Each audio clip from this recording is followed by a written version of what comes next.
অর্থাৎ যখন তেল এবং গ্যাস নিয়ে এই আশঙ্কার কথা কেন্দ্রের নির্দেশ, সেই সময় আপনাদের জানিয়ে রাখি এই মুহূর্তে যে খবর পাওয়া যাচ্ছে, হঠাৎ ফিরল পুরনো নির্দেশিকা।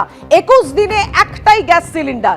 মধ্যপ্রাচ্যে যুদ্ধের আবহে ভারতের রান্নার গ্যাসের যোগানে আশঙ্কা তৈরি হয়েছে, আর সেই মুহূর্তে আবার ফিরল সেই পুরনো নির্দেশিকা। 21 দিনে একটাই গ্যাস সিলিন্ডার। ইরানের হুমকিতে হরমুজ প্রণালীতে আটকে রয়েছে অসংখ্য জাহাজ। ডিস্ট্রিবিউটরদের হাতে আর মাত্র 4 থেকে 5 দিনের স্টক রয়েছে। পরিস্থিতি সামলাতে নতুন নির্দেশিকা জারি হলো পেট্রোলিয়াম মন্ত্রকের। 21 দিনের আগে নতুন করে বুকিং নয়, দাবি ডিস্ট্রিবিউটরদের। বিকল্প রাস্তা না খোলা অবধি এলপিজি নিয়ে আশঙ্কায় রয়েছে ডিস্ট্রিবিউটররা। বায়োমেট্রিক কেওয়াইসি না করালে উজ্জ্বলা প্রকল্পেও বুকিং বন্ধ।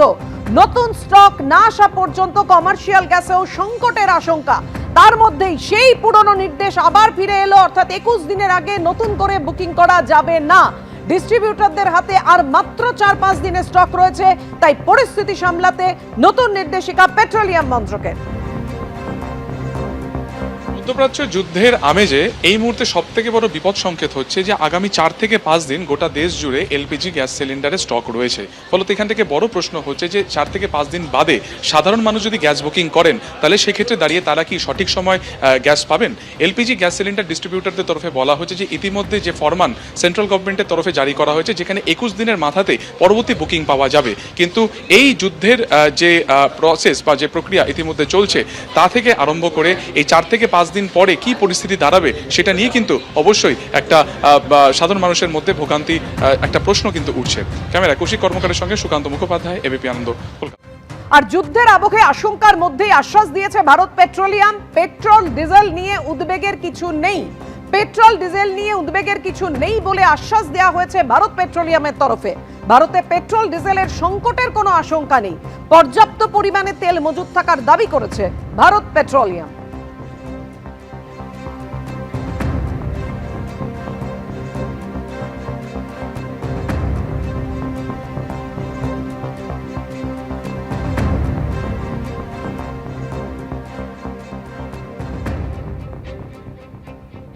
রাতভর যৌথ বাহিনী হামলা চালায়। তেহরানের আকাশে একেবারে ধোঁয়ার কুণ্ডলী। যুদ্ধের আঁচে ধ্বংস হয়ে গেছে ইরানের ইনডোর স্পোর্টস স্টেডিয়াম। 12,000 দর্শক আসন বিশিষ্ট তেহরানের আজাদি ইনডোর স্টেডিয়াম ভেঙে একেবারে টুকরো হয়ে গেছে। হামলার আগের ছবি যেমন আপনাদের সামনে রেখেছি, হামলার পরে কি অবস্থা হয়েছে স্টেডিয়ামের দেখুন। যৌথ বাহিনীর মিসাইল হানায় এভাবেই গুড়িয়ে গেছে খেলাধুলোর জন্য নির্দিষ্ট এলাকাও।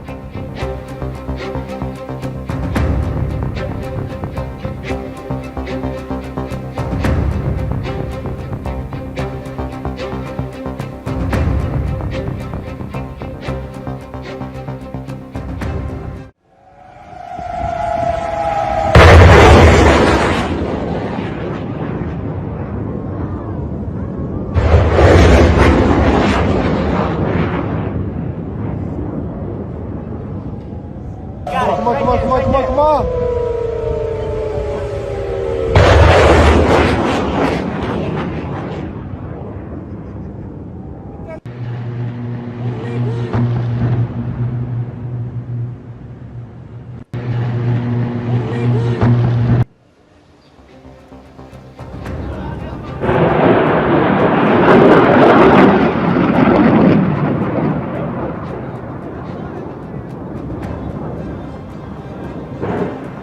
এভাবেই ইসরায়েল বনাম ইরান হামলা আরো তীব্র হয়েছে। ইরানের দিকে একের পর এক মিসাইল ছুটছে ইসরায়েল।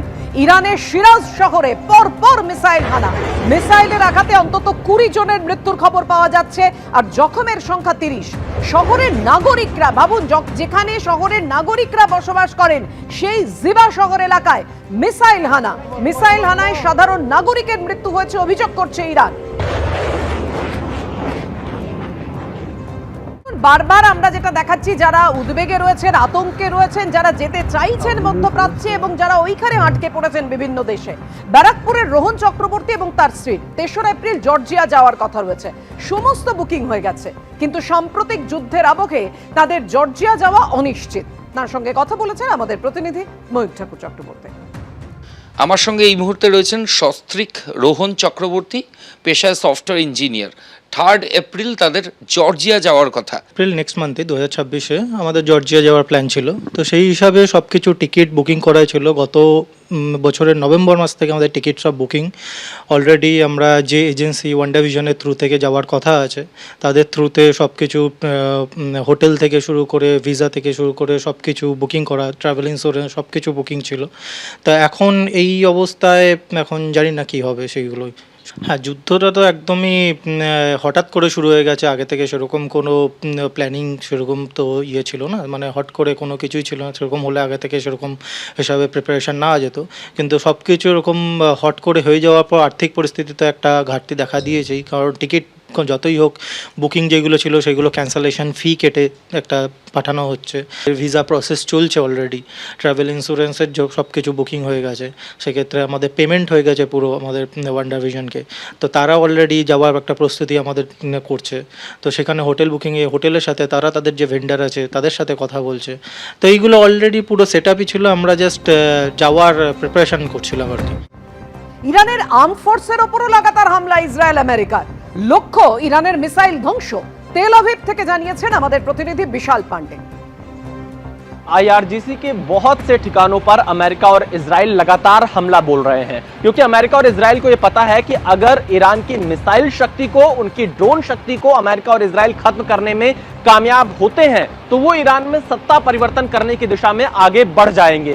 28 तारीख से युद्ध की शुरुआत हुई है, खामनेई की मौत हो चुकी है, 40 से ज्यादा बड़े कमांडर आईआरजीसी के अमेरिका और इजराइल ने मार गिराए हैं। उसके बावजूद भी ईरान खाड़ी के देशों में ड्रोन से हमले कर रहा है, बैलिस्टिक मिसाइल का प्रयोग कर रहा है, इसके साथ ही साथ इजराइल पर हमले की कोशिश कर रहा है। तो जो उसका पूरा का पूरा जखीरा है हथियारों का, अमेरिका और इजराइल ईरान के उस जखीरे को खत्म करना चाहते हैं ताकि आईआरजीसी सरेंडर करने की स्थिति में आ जाए और अमेरिका और इजराइल के साथ ईरान बातचीत करे। क्योंकि दो महत्वपूर्ण बातें हैं मेघा, जैसे स्थितियां अभी ईरान में बनी है, ऐसा मौका अमेरिका इजराइल को आगे चलकर कभी नहीं मिलेगा और इसीलिए अमेरिका इजराइल पूरी ताकत के साथ इस समय एयर स्ट्राइक कर रहे हैं।